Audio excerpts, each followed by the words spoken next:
Daybell is spending her 47th birthday Friday in an East Idaho jail. The Madison County Women's Detention Center is located in downtown Rexburg.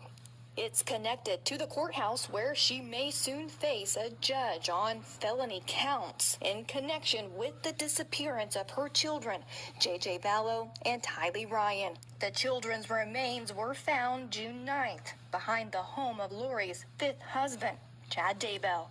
Lori has been in this facility since early March after being arrested in Hawaii, where she had been vacationing with Daybell while her children were missing.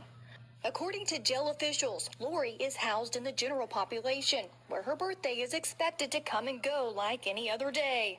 She can't have in-person visitors or receive packages, but she can use an electronic tablet to speak to people and has access to phones and a television in the jail rec room. Otherwise, her routine will be the same, with access to 3 meals a day and 1 hour of exercise. She is being held on 5 charges, including 2 felony counts of desertion and non-support of children, 1 for each child. She also faces 3 misdemeanor charges, 1 for allegedly lying to police conducting a welfare check for son JJ, 1 count of solicitation for allegedly asking her friend in Arizona to lie about JJ's whereabouts, and a contempt charge for failing to comply with the court's order to produce her children in January. As for Chad Daybell, he was arrested after the children's remains were found on his property. He is being held at Fremont County Jail, a neighboring county, on 2 felony counts of destruction or concealment of evidence. The couple has not posted bond on the $1 million bail set in their respective cases.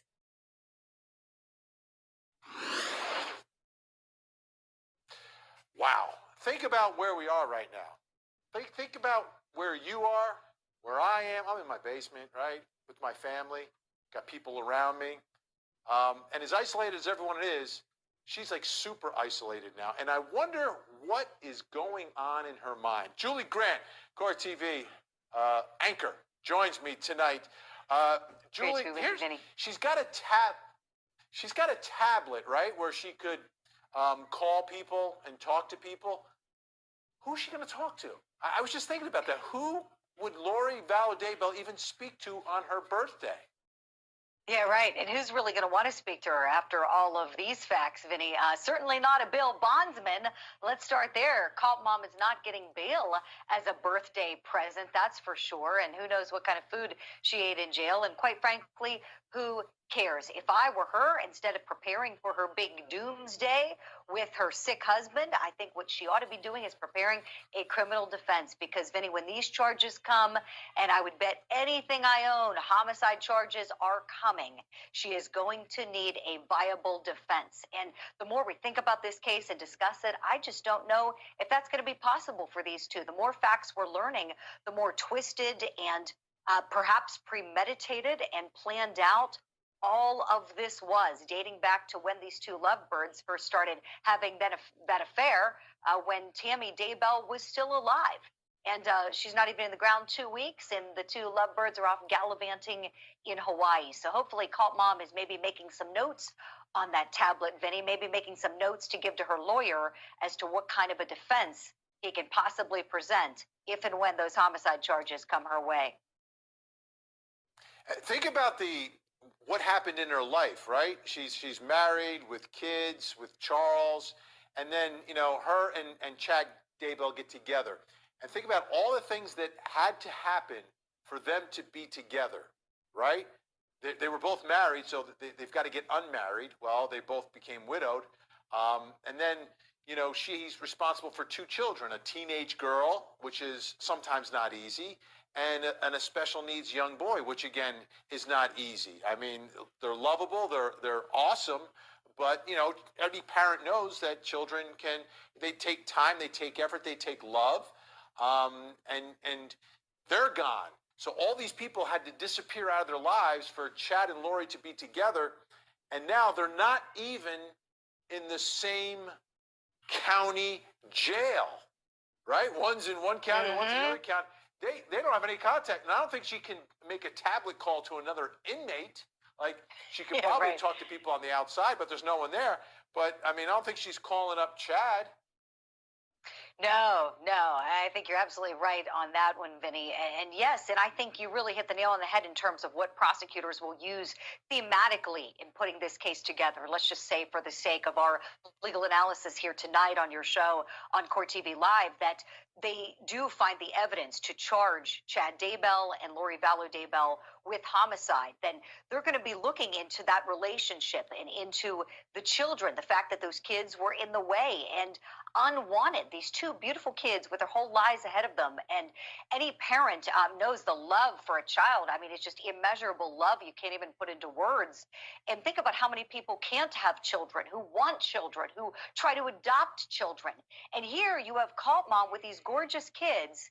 And if I'm a prosecutor, I'm going to say, look, she didn't want them. And from there, that's where this whole twisted, warped plan using religion as the guise went into place. Because he's Mr. Doomsday. He's the big authority figure on the Doomsday cult and belief system and whatever else there is. So when he proclaims someone a zombie, then, oh, they've got to go. And the kids are zombies. I mean, quite frankly, all of that is so absurd.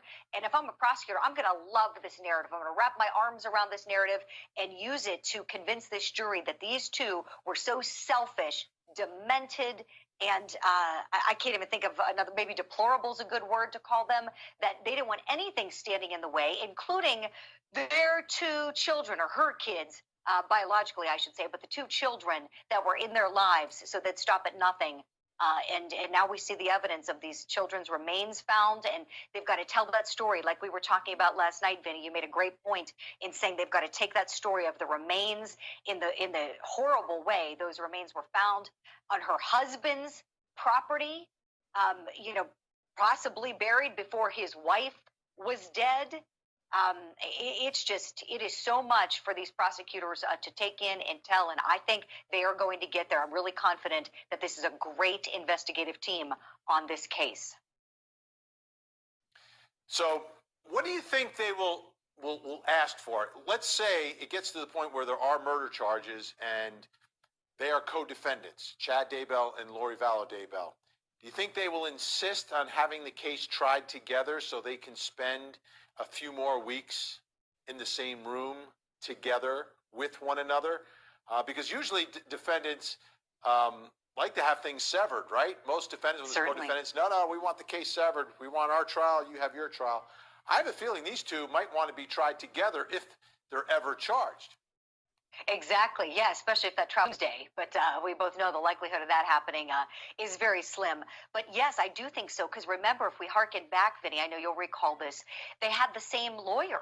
They had the same lawyer at the outset. And this was at the point where, Cult Mom is charged, picked up in Hawaii. She's extradited back to Idaho. And there's Mr. Doomsday sitting in the courtroom there with the same lawyer. He's not talking, but he's lawyered up. And at that point, that's what we were all saying, like, he better start giving information, because at that point it was just the desertion charges she was facing. Yes, I bet they may be so foolish as to want to have these cases tried together. And if you're on the prosecutor's side, I mean, you go and you have a field day. It makes it all the better for these prosecutors. And so I'm gonna say yes. That's my prediction. I think they are going to want to go ahead and put their doomsday defense together on this one, Vinny. Now, I believe it's July 22nd is that magical day when everything changes. I don't know if you're on board with me, Julie, but I was going to ask some of the executives at Court TV if we could just stay on till midnight, just to make sure. I'm with you, my friend. I'm there. Count me in. Yeah. So, what do you think the conversation is like on the 23rd?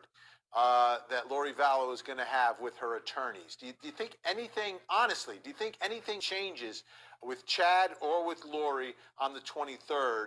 Or is that the day where we really realize that this whole thing was kind of like a make-believe?